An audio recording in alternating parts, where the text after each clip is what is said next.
So lately I have been a little creatively blocked the last couple of days. It's like this one's, I'm working on book 4 in my Valerian's Cove series.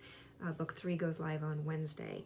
I'm about 20,000 words into book 4, and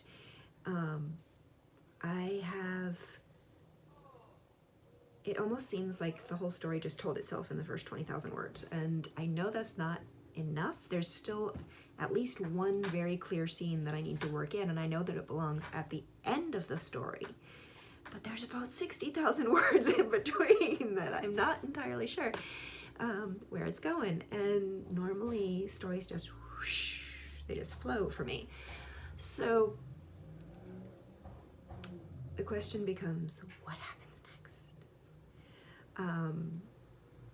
And I'm not entirely sure. The last bad guy was defeated at the end of book 3, so I'm not entirely sure. This is going to have to transition somehow into something else.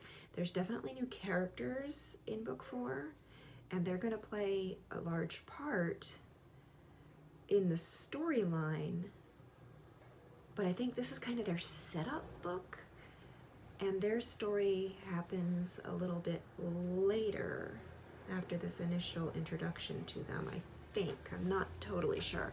I sort of have the feeling that this book is going back to some of the original characters and focusing more on them.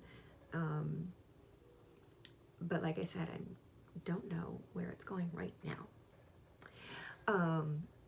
I've had the ideas for 2 other series in slightly different genres. One in paranormal urban fantasy, and one in paranormal cozy mysteries. So I might start working on one of those until the Valerian's Cove one says, okay, I'm ready. The other thing I was thinking is, usually if I get stuck in my writing, I go paint something. Easel. Pile of canvases down there. So I may start painting something, and I also need to make new face masks. I've discovered lately that I tend to forget mine, and I have this belt pocket thing. It's not a fanny pack, it's a festival belt, and that I usually wear, but I've been carrying a shoulder bag more lately, and sometimes I forget to transfer my mask to my shoulder bag. So, and then my son's been forgetting his, and my father's been losing his, so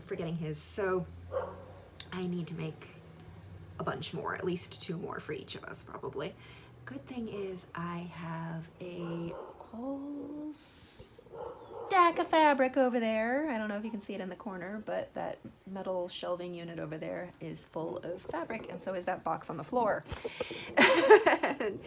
Thankfully, there's a bunch of plain black fabric in that box on the floor that I think will make good masks.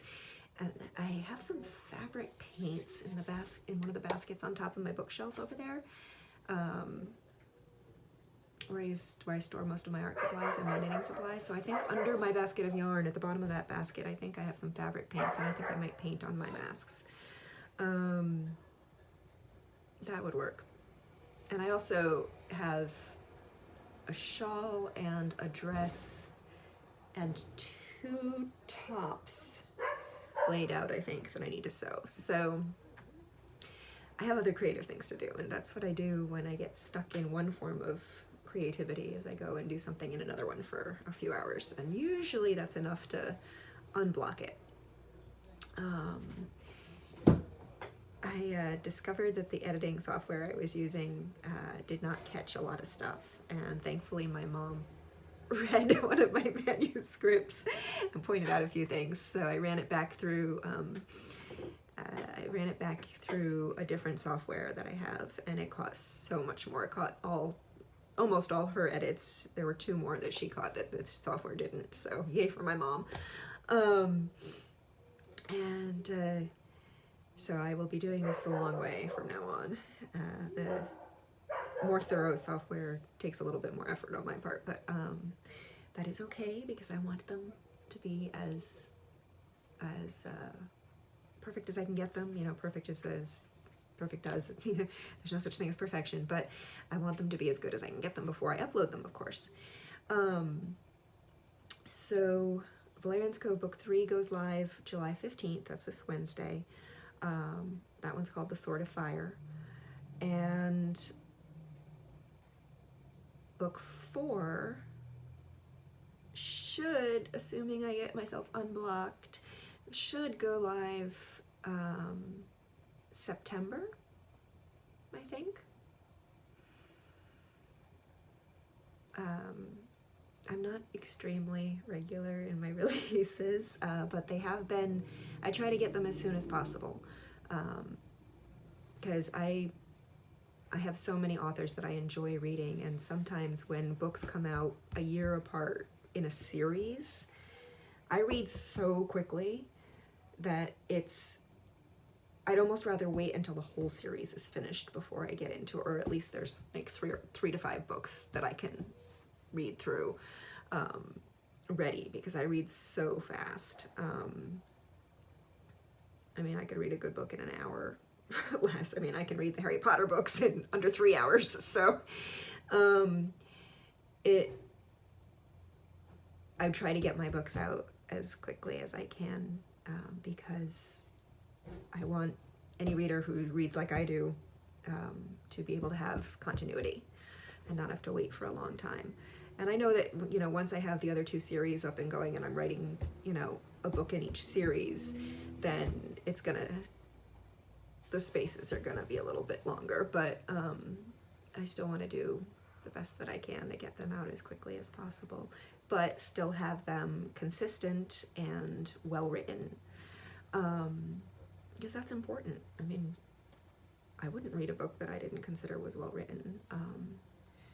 And in fact, I've encountered books that had great storylines, and I really wanted to read them because I really wanted to support the author, because I think the author's creativity is awesome, but they're not, I couldn't get into the story because of the way they were written, and I don't want to do that to my readers.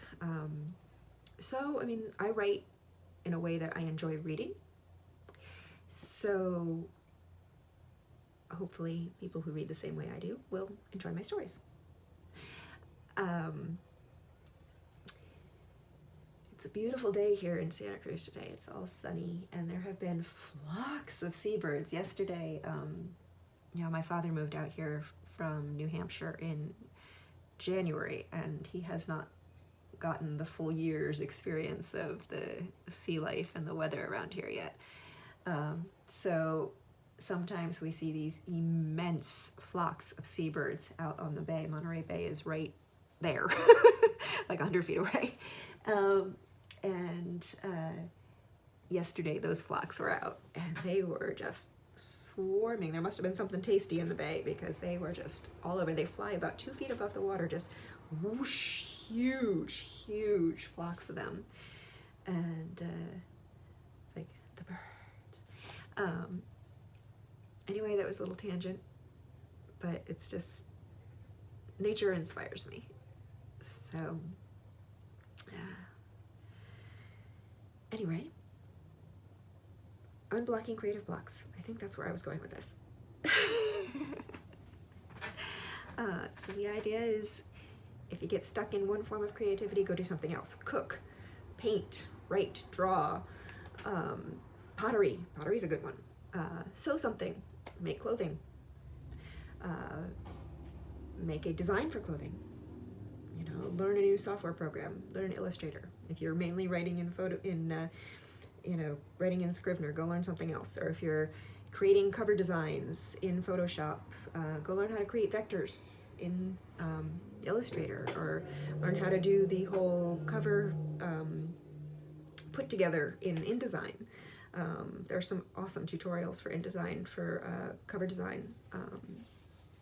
It's not the artistic version of it, it's the layout of it, but they're really great. I mean, I learned how to do it in 20 minutes from one that was from a university. I don't remember, it was a few years ago now, so I don't remember which university the tutorial came from, but it was a university in the Midwest somewhere, and they had this amazing, extremely clear, easily laid out, easily to understand and read, and tutorial on how to use InDesign for book cover formatting, and it was great.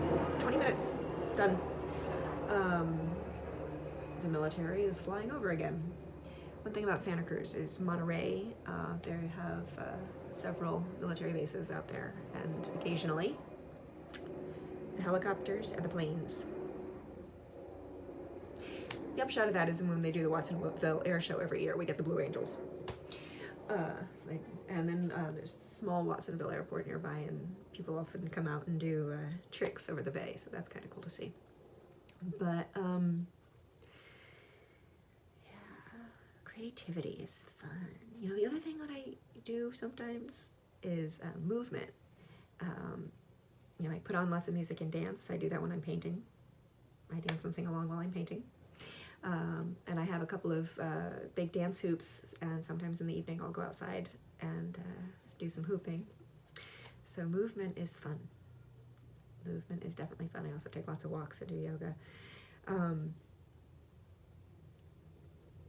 Creative focus doesn't have to be stuck on one particular media. That's what I'm saying. Sometimes, you know, you focus on one media so much you get burned out, or your creativity just shuts off and says, okay, I'm taking a break. And finding another form that you really enjoy can really help with that. Anyway, that's my thoughts on unblocking creative block.